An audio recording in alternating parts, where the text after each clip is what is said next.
O assunto da aula de hoje é domínios morfoclimáticos. Para que compreendamos melhor esse conceito, vamos destrinchar o termo.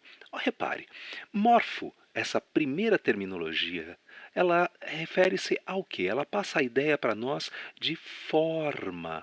E forma na geografia tem muito a ver com o relevo. O segundo termo, como você bem observa, tem a ver com clima. Climático, clima. E o clima é um elemento importante que influencia nada mais nada menos do que a vegetação. Então, o professor Aziz Absaber, autor desse conceito, tentou estabelecer no Brasil espaços naturais que tenham em comum esses três elementos: relevo, clima e vegetação. Observe com atenção como é que ficou a disposição disso num mapa. Nós temos aqui os vários domínios climáticos, domínios morfoclimáticos pensados pelo professor Aziz Absaber. Vamos tentar esmiuçar cada um deles? Repare, o primeiro, pela sua extensão, que chama a atenção, é o domínio amazônico. O que existe em comum nesse domínio, segundo o professor Aziz? A área em questão, ela tem predominantemente planícies, terras com baixa altitude.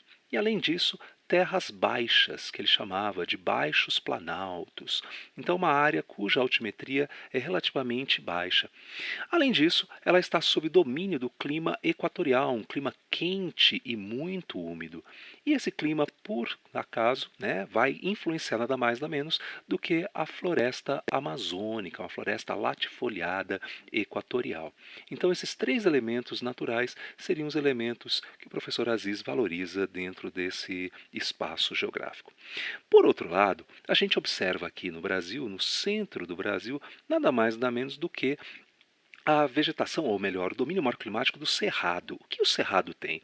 Predominantemente planaltos, planaltos esses com chapadas, que é um relevo bastante interessante, parece uma mesa, né? Um relevo muito tabular, sob a influência do clima tropical.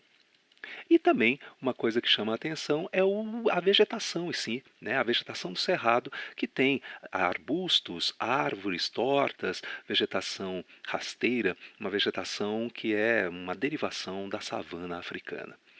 Para a gente observar também uma coisa que chama a atenção, vamos observar aqui, ó, nesse meio tempo, a Caatinga. A Caatinga é uma área onde você tem predominantemente a ação do clima semiárido, um clima quente e muito seco. Não é? Além disso, existem planaltos nessa área, e essa situação climática semiárida favorece a vegetação da caatinga, uma vegetação xerófila, uma vegetação que se adapta muito a áreas secas. Para que possamos compreender os outros, vamos dar uma olhadinha no mapa? Olha só. A gente observa nesse mapa também a mesma referência do mapa anterior, mas para deixar um pouco mais limpo e mais claro essas referências, vamos observar, por exemplo, ó, o domínio aqui dos mares de morros. Mares de morros. Essa área, gente, é uma área onde você tem nada mais, nada menos do que um relevo planáltico, tá? Então são planaltos que têm o quê? Morros arredondados, planaltos com morros arredondados. São chamados de morros meia laranja também por alguns. Então é uma área que sofreu vários processos erosivos e que gerou esse arredondamento. Além disso, é uma área que está sob a influência do clima tropical. Aí, tanto o tropical úmido quanto o tropical de altitude e também o tropical típico. E é uma região onde nós temos nada mais, nada menos do que a área original da famosa Mata Atlântica, uma mata muito importante que foi infelizmente destruída em larguíssima escala. Caminhando um pouco com os nossos olhos para os outros tipos de domínios, nós observamos aqui o domínio das araucárias. E essa é uma área que tem bastante formação planáltica. O Brasil é um país predominantemente planáltico. E além disso, você tem nada mais, nada menos do que planaltos com influência do clima subtropical, não é? Clima subtropical. É uma área que tem essa característica e a vegetação, uma vegetação aciculifoliada. Lembra dessa terminologia? Folhas finas, pontiagudas. Por fim, nós temos nada mais nada menos do que uma área que eu vou puxar aqui, na minha flechinha, lá para o alto, a vegetação, ou a área, do domínio de campos.